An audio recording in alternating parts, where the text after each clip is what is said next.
आज हम ज्योग्राफी के क्लास को स्टार्ट करने के लिए जा रहे हैं और ज्योग्राफी में हम आपका फिजिकल ज्योग्राफी स्टार्ट कर रहे हैं। कक्षा 11th की जो पुस्तक है आपकी फिजिकल ज्योग्राफी के, उसको हम सबसे पहले स्टार्ट कर रहे हैं। और देखिए, जो आपका ज्योग्राफी और इन्वायरमेंट सब्जेक्ट है, ये दोनों सब्जेक्ट यूपीएससी एग्ज़ाम के लिए काफ़ी ही इम्पॉर्टेंट है।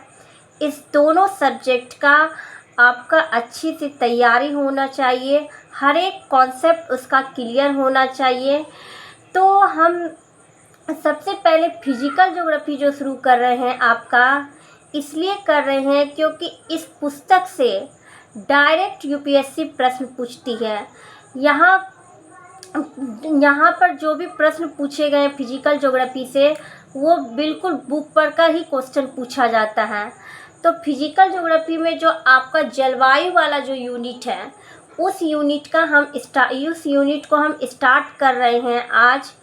क्योंकि जलवायु वाला जो यूनिट है, वो समझिए कि इस बुक का जो है कोर एरिया है, वहाँ से प्रश्न हर साल पूछे जाते हैं। आप पिछले पीवाईक्यू को देखिएगा तो प्रत्येक साल जलवायु वाला जो यूनिट है, वहाँ से प्रश्न पूछे ही जाते हैं। तो सबसे पहले इसी को हम स्टार्ट कर रहे हैं। तो इस यूनिट में जो पहला चैप्टर आपका है, वो पहला चैप्टर है आपको पढ़ना वायुमंडल का संगठन तथा संरचना। हमारा जो एटमॉस्फेयर है, उस एटमॉस्फेयर के बारे में पढ़ना है कि उसका कंपोजिशन क्या है, उसका स्ट्रक्चर कैसा है, उसके बारे में हम लोग को पढ़ना है। तो आइए हम लोग पहले समझते हैं कि वायुमंडल किसको कहते हैं। What is atmosphere. देखिए, हमारे पृथ्वी के चारों ओर जो है वायु की एक बहुत ही मोटी परत है, जो कि पूरे पृथ्वी को घेरे हुए है। इसी को हम लोग वायुमंडल कहते हैं। इस वायुमंडल में जो है विभिन्न प्रकार के गैस, जलवाष्प, वो धूलकण हैं। तो वायुमंडल के बारे में जानने से पहले हम समझते हैं कि हमारे लिए वायुमंडल क्यों ज़रूरी है, वायु क्यों ज़रूरी है, इसको पहले हम समझते हैं। देखिए, आप या कोई भी जीव जंतु भोजन और जल के बिना कुछ समय के लिए तो जीवित रह सकते हैं, लेकिन वायु के बिना कुछ सेकंड भी जीवन संभव नहीं है। क्योंकि प्रत्येक जीव जंतु श्वसन की क्रिया करते हैं। श्वसन क्रिया के दौरान जो है मनुष्य हो, कोई जीव जंतु हो, वो ऑक्सीजन गैस को लेती है। ऑक्सीजन गैस जो है ये हमारे वायुमंडल में ही उपस्थित है, जिसके हम श्वसन प्रक्रिया के दौरान उस गैस को लेते हैं। और पेड़ पौधे जो है, जो कि कार्बन डाइऑक्साइड गैस को लेते हैं, वो भी हमारे वायुमंडल में ही उपस्थित है। तो वायु हमारे जीवन के लिए काफ़ी ही ज़रूरी है।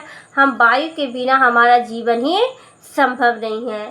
साथ ही साथ इसी वायुमंडल के कारण जो है पृथ्वी पर जीवन संभव है। यदि ये वायुमंडल नहीं रहता तो पृथ्वी इतनी ठंडी रहती कि यहाँ पर जीवन ही संभव नहीं हो पाता। तो वायुमंडल हमारे लिए, एटमॉस्फेयर जो है, बहुत ही ज़रूरी है। अब एटमॉस्फेयर के बारे में, अब हम उसके कंपोजिशन के बारे में पढ़ते हैं। तो देखिए, वायुमंडल में जो है बहुत सारी गैसें हैं। नाइट्रोजन है, ऑक्सीजन, कार्बन डाइऑक्साइड है, argon, krypton, xenon, hydrogen, helium. इसके अलावा जो है धूलकण है, जलवाष्प है, ये सभी वायुमंडल में उपस्थित है। तो सबसे अधिक जो वायुमंडल में उपस्थित है वो नाइट्रोजन गैस है। नाइट्रोजन गैस जो हमारे वायुमंडल में है, वो 78% जो है केवल नाइट्रोजन गैस ही है। देखिए, नाइट्रोजन गैस का जो है 78% नाइट्रोजन हुए और ऑक्सीजन जो है वो 21% है। वायुमंडल का जो 99% है वो केवल इसी दोनों गैस से निर्मित है। अब इसके अलावा जो 1% है, उस 1% में कार्बन डाइऑक्साइड गैस जो कि 0.04% है। आपको बुक पर 0.03% मिलेगा, लेकिन करंट अपडेट से अब ये मात्रा बढ़कर 0.04% हो गई है। आर्गन 0.93% है, हाइड्रोजन है, हीलियम है, नियॉन, क्रिप्टन, जेनॉन, बहुत सारे गैस हमारे वायुमंडल में उपस्थित है। अब आप पृथ्वी से 120 किलोमीटर जब आप ऊपर जाइएगा तो ऑक्सीजन की मात्रा जो है बिल्कुल ही नग्न हो जाती है, ऑक्सीजन बिल्कुल ही खत्म हो जाती है। और यदि आप पृथ्वी से 90 किलोमीटर की ऊंचाई पर जाइएगा तो जो जलवाष्प है और कार्बन डाइऑक्साइड जो है ये दोनों नग्न हो जाते हैं। तो वायुमंडल में अब हम एक एक करके कुछ इम्पोर्टेंट गैस के बारे में आपको पढ़ना है। वायुमंडल में जो उपस्थित गैस हैं उसमें से कुछ इम्पोर्टेंट गैस जो हैं आपको उसके बारे में पढ़ना है। तो सबसे पहले है आपको पढ़ना कार्बन डाइऑक्साइड गैस। तो कार्बन डाइऑक्साइड गैस के बारे में पढ़ते हैं। देखिए, कार्बन डाइऑक्साइड गैस जो है ये बहुत ही महत्वपूर्ण गैस है। सबसे पहले तो ये समझिए कि ये हमारे पर्यावरण के लिए कितना ज़रूरी गैस है। आप जानते हैं कि जितने भी पेड़ पौधे हैं वो श्वसन के रूप में कार्बन डाइऑक्साइड को ही लेते हैं, कार्बन डाइऑक्साइड गैस को ही वो प्रयोग करते हैं। साथ ही साथ प्रकाश संश्लेषण की क्रिया करते हैं, भोजन का निर्माण करते हैं और इसी निर्मित भोजन पर सभी जीव जंतु प्रत्यक्ष और अप्रत्यक्ष रूप से उसी पर निर्भर है। तो सबसे पहले कार्बन डाइऑक्साइड गैस जो है वो हमारे पर्यावरण के लिए बहुत ही इम्पोर्टेंट है।